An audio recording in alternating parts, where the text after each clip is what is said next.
అనగనగా ఒక పాత రాజ్యం ఉండేది. ఆ రాజ్యంలో సూర్యవంశానికి చెందిన గొప్ప వంశం ఉండేది. ఆ రాజ్యం ఉదయించే సూర్యుని కాంతిలా ప్రకాశిస్తూ ధర్మం, జ్ఞానం, న్యాయానికి ప్రతీకగా నిలిచేది. ఆ రాజు ప్రతిరోజు న్యాయసభలో కూర్చుని ప్రజల సమస్యలు విని పరిష్కరించి న్యాయం చేసి రాజ్యాన్ని ఆనందంగా ఉంచేవాడు. అందుకే ప్రజలందరూ అతని తండ్రిలా ప్రేమించేవారు.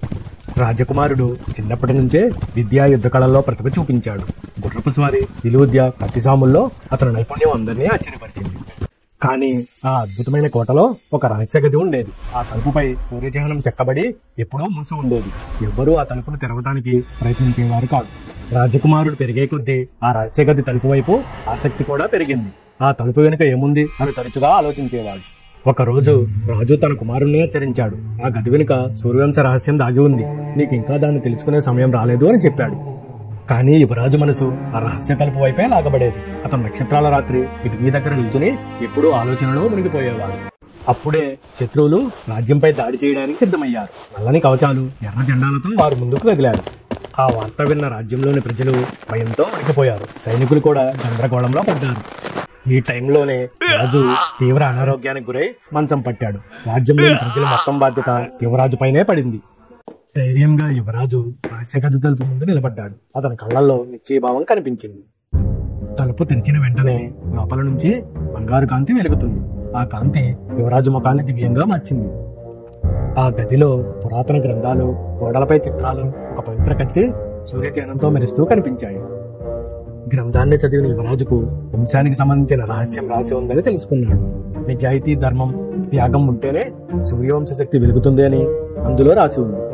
రాజకుమారుడు పవిత్ర కత్తిని చేతపట్టగానే సూర్యకాంతి అతని శరీరాన్ని ఆవహించి ప్రకాశంగా కనిపిస్తున్నాడు.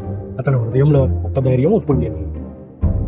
రాజకుమారుడు ప్రజల ముందుకు వచ్చి ధైర్యం చెప్పాడు. మనం ధర్మబద్ధంగా కలిసి ఉంటే ఎవరూ మనల్ని గెలవలేరు అన్నాడు.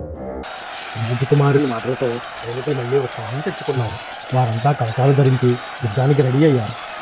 యువరాజు తన గుర్రంపై ఎక్కి ముందుండి సైన్యాన్ని యుద్ధరంగానికి నడిపించాడు. యుద్ధం చేసి శత్రువుని ఎదుర్కొన్నాడు. ఆ పవిత్ర కత్తి నుంచి వెలువడిన సూర్యకాంతి యుద్ధరంగం మొత్తాన్ని ప్రకాశింపజేసింది. శత్రువులు భయంతో వెనక్కి తగ్గారు. ఆ కాంతిని తట్టుకోలేక శత్రువులు పారిపోయారు. రాజ్యం మళ్లీ శత్రు సైన్యం నుండి కాపాడబడింది. రాజకుమారుడు విజయ గర్వంతో అడుగులు ముందుకు వేస్తూ నడిచాడు. ప్రజలు ఆనందంతో హర్షధ్వానాలు చేశారు. పూలు చల్లి యువరాజుని ఆరాధించారు. రాజ్యమంతా సంతోషంతో నిండిపోయింది. ప్రజలు రాజకుమారుణ్ణి సూర్యుని వర్మని కీర్తించారు. రాజు తన కుమారుడిని ఆలింగనం చేసుకుని కన్నీళ్లతో అన్నాడు, నువ్వు నిజమైన సూర్యవంశ సంతానమని. రాజకుమారుడు ఆ రహస్య గ్రంథాన్ని మళ్లీ మూసిపెట్టి పవిత్ర గదిలో గౌరవంగా ఉంచి తలుపు మూసేశాడు. దాన్ని పవిత్రంగా కాపాడుతూ వస్తున్నాడు. రాజ్యం మొత్తం ఉత్సవంలా అలంకరించబడింది. ప్రజలు పాటలు పాడి నృత్యాలు చేస్తూ చాలా ఆనందించారు.